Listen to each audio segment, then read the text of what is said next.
Warm greeting friends. 3 new reverse charge mechanism under GST with effect from 1st January 2019 और ये reverse charge specific reverse charge है under section 9 subsection 3। मैं CS के Agarwal ICI and ICICI tax faculty GST consultant, मेरी website और मेरा phone number आप WhatsApp कर सकते हैं। तो ये पहला अमेंडमेंट है, जो 3 नया है वो मैं बाद में डिस्कस करता हूँ, लेकिन पहला अमेंडमेंट डिस्कस कर लेते हैं। GTA ऑलरेडी रिवर्स चार्ज पे था, इस पे एक अमेंडमेंट आई है कि GTA सप्लायर हो गया, रिसिपिएंट रजिस्टर्ड पर्सन हो सकता है या अनरजिस्टर्ड पर्सन है। अगर अनरजिस्टर्ड पर्सन और इंडिविजुअल है या HUF है तो वो एग्जेम्प्ट है। इसका नोटिफिकेशन आया हुआ सीरियल नंबर 22A में लिखा होगा। लेकिन रजिस्टर्ड पर्सन है तो 3 कैटेगरी में हमने डिवाइड कर दिया। कंपोजिशन पर्सन में है तो और GTA रिसिपिएंट कंपोजिशन पर्सन में है तो रिवर्स चार्ज एप्लीकेबल है। ऑब्वियसली जो रिवर्स चार्ज का रेट है वो 5%, अगर ये 12% पे देता है तो फॉरवर्ड चार्ज है, तो रिवर्स चार्ज एप्लीकेबल। कंपोजिशन लेवाई वालों को ITC उसका नहीं मिलता है, उसको अपने पॉकेट से रिवर्स चार्ज पे टैक्स देना पड़ेगा। और रेगुलर पर्सन है तो रिवर्स चार्ज एप्लीकेबल है, ये रेगुलर पर्सन उसका ITC अवेल कर सकता है। और जो अमेंडमेंट इनके लिए आई थी, ये पहले भी था, इनके लिए अमेंडमेंट आई है कि जिनको सेक्शन 51 में TDS काटना पड़ता था गवर्नमेंट डिपार्टमेंट को, और वो सिर्फ इसलिए रजिस्टर्ड हैं क्योंकि उनको TDS काटना है, वो कोई टैक्सेबल सप्लाई ऑफ गुड्स और सर्विसेज नहीं कर रहे हैं, तो उनको रिवर्स चार्ज एप्लीकेबल नहीं है। तो GTA को ये फॉरवर्ड चार्ज देना पड़ेगा और रेट ऑफ टैक्स ऑब्वियसली वो 12% ही लगेगा। और क्योंकि ये कोई सप्लाई ऑफ गुड्स और सर्विसेज कर नहीं रहे हैं, इसलिए इनको ITC भी अवेलेबल नहीं है।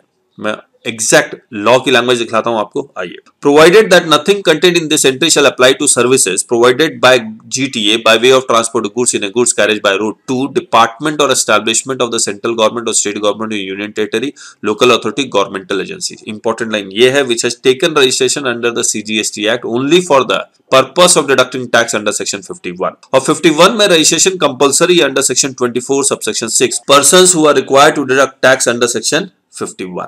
तो अगर उन्होंने इस सेक्शन में रजिस्ट्रेशन करवाया है तो रिवर्स चार्ज इनको एप्लीकेबल नहीं होगा। लेकिन अगर इन्होंने इन गवर्नमेंट डिपार्टमेंट ने सेक्शन 22 या 24 में रजिस्ट्रेशन करवाया अदर सबसेक्शन ऑफ 24, तो रिवर्स चार्ज एप्लीकेबल हो सकता है। ऐसा क्यों किया? इनको सेक्शन 24 सबसेक्शन 3 के क्लचेस से बाहर कर दिया और बहुत सारे GST के जो कंप्लायंसेस है उससे बाहर हो गई है। Persons who are required to pay tax under reverse charge, तो इनसे ये बाहर हो गए बेसिकली। अब वो 3 नए RCM जो 1 जनवरी 2019 से इफेक्टिव हैं वो करते हैं। बैंकिंग कंपनी बिजनेस फैसिलिटेटर्स को अपॉइंट करती है to spread awareness relating to banking and banking products. Obviously ये सप्लायर है, ये रिसिपिएंट है, तो बैंकिंग कंपनी को रिवर्स चार्ज के ऊपर टैक्स देना पड़ेगा। ऑब्वियसली इनका ये ITC अवेल कर सकती है और ये banking company is located in taxable territory. लेकिन if this banking company is located outside the taxable territory, तो ये इनको अगर सप्लाई करता है तो ये एक्सपोर्ट हो सकता है, तो फिर रिवर्स चार्ज एप्लीकेबल नहीं होगा। ये इंटरस्टेट सप्लाई कर रहे होंगे और ये एक्सपोर्ट अगर है, फॉरेन एक्सचेंज में पैसा मिलता है तो वो रिफंड क्लेम कर सकते हैं। Next, banking company business correspondents को अप्लाई करती है। बिजनेस कॉरेस्पॉन्डेंट बिजनेस फैसिलिटेटर से ज्यादा काम करता है और ये to carry out regular transactions for customers on behalf of the bank except cash transactions. तो ये बैंकिंग की तरह ही काम कर रहा है।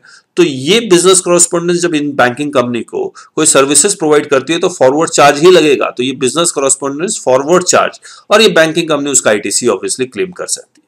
लेकिन ये बिजनेस कॉरेस्पॉन्डेंट अगर कोई एजेंट अपॉइंट करता है तो ये एजेंट सप्लायर हो गया, इनको सर्विसेज प्रोवाइड कर रहा है, तब इस एजेंट को जो टैक्स कलेक्ट करना था वो टैक्स नहीं कलेक्ट करेंगे फॉरवर्ड चार्ज पे, लेकिन ये बिजनेस कॉरेस्पॉन्डेंट इनके ऊपर रिवर्स चार्ज देंगे एजेंट की सर्विसेज के ऊपर, जिसका वो ITC कैन बी क्लेम।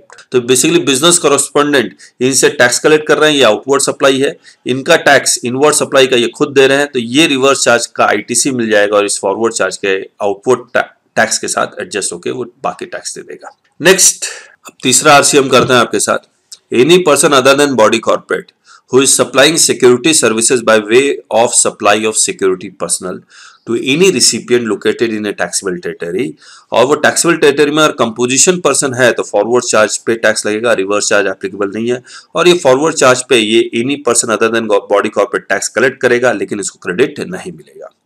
लेकिन अगर रजिस्टर्ड पर्सन को दे रहा है तो रिवर्स चार्ज लगेगा जिसका उसको क्रेडिट मिल जाएगा। अगेन सेम है, सेक्शन 51 में जिसको टीडीएस डिडक्ट करना है गवर्नमेंट डिपार्टमेंट को और वो कोई सप्लाई ऑफ गुड्स और सर्विसेज नहीं कर रहे हैं तो फॉरवर्ड चार्ज ही लगेगा, नहीं तो रिवर्स चार्ज है, नहीं तो रिवर्स चार्ज है, जो हमने यहां पर आपको इस जगह भी बताया। तो रजिस्ट्रेशन अंडर सेक्शन 22 और अदर सबसेक्शन ऑफ 24 है तो रिवर्स चार्ज एप्लीकेबल है, लेकिन वो सिर्फ टैक्स डिडक्ट करने के लिए अपने आप को रजिस्ट्रेशन करवाया है तो फॉरवर्ड चार्ज है। ऑब्वियसली फिर इस यहां पर उसको आईटीसी नहीं मिलेगा, यहां पर उसको आईटीसी मिल जाएगा। और यहां लिखा है any person other than body corporate, लेकिन अगर body corporate is supplying security services तो फॉरवर्ड चार्ज ये टैक्स कलेक्ट करेगा, जिसका इसको आईटीसी मिल जाएगा, आईटीसी कैन बी अवेल्ड। एक बात और बता दे, क्योंकि ये आरसीएम 1 जनवरी 2019 से एप्लीकेबल हुआ है तो आपको 1 जनवरी 19 से पहले अगर कंप्लीशन ऑफ सर्विसेज है ऑन और बिफोर दिसंबर 2018 तो फॉरवर्ड चार्ज ही लगेगा, irrespective of the date of invoice और डेट ऑफ पेमेंट। यानी कि डेट ऑफ इनवॉइस भले जनवरी का हो, डेट ऑफ पेमेंट भले जनवरी का हो, तब भी फॉरवर्ड चार्ज लगेगा और आपको टाइम ऑफ सप्लाई देखना होगा as per section 13 subsection 2। Similarly अगर date of completion of service on और आफ्टर 1 जनवरी 2019 है तो रिवर्स चार्ज लगेगा, भले डेट ऑफ इनवॉइस दिसंबर का हो, पेमेंट भी दिसंबर में मिल गया है, तब भी क्या लगेगा, रिवर्स चार्ज ही लगेगा और टाइम ऑफ सप्लाई देखना पड़ेगा एज पर सेक्शन 13 सबसेक्शन 3। तो हमने जितने भी नोटिफिकेशन 31 दिसंबर को आए थे जो मोस्ट इंपॉर्टेंट थे, बाकी माइग्रेशन वाले वो हम डिस्कस नहीं कर रहे हैं, डेट एक्सटेंशन वाले डिस्कस नहीं कर रहे हैं, जहां पर कॉन्सेप्ट बेस्ड था वो हमने सारा डिस्कस कर लिया। और अगर आप रियली में जीएसटी समझना चाहते हैं तो आपको हमारी पेनड्राइव क्लासेस खरीदनी बहुत जरूरी है। आपको अच्छी तरह से एक एक लाइन हम लोग उसमें समझाते हैं और टेस्ट सीरीज के साथ खरीदिए। और पेनड्राइव जब खरीदेंगे तो ये 2 बुक मिलेगी, टेस्ट सीरीज मिलेगा साथ में, और ये काफी अच्छी लिखी हुई है, स्टोरी फॉर्म में हम लोग समझाते हैं, एक एक लाइन आपको समझ में आएगा और फिर नोटिफिकेशन ये सब जितने भी चेंजेस आए वो अपने आप इंटरप्रेट कर पाएंगे, आप इंटरप्रिटेशन सीखते हैं।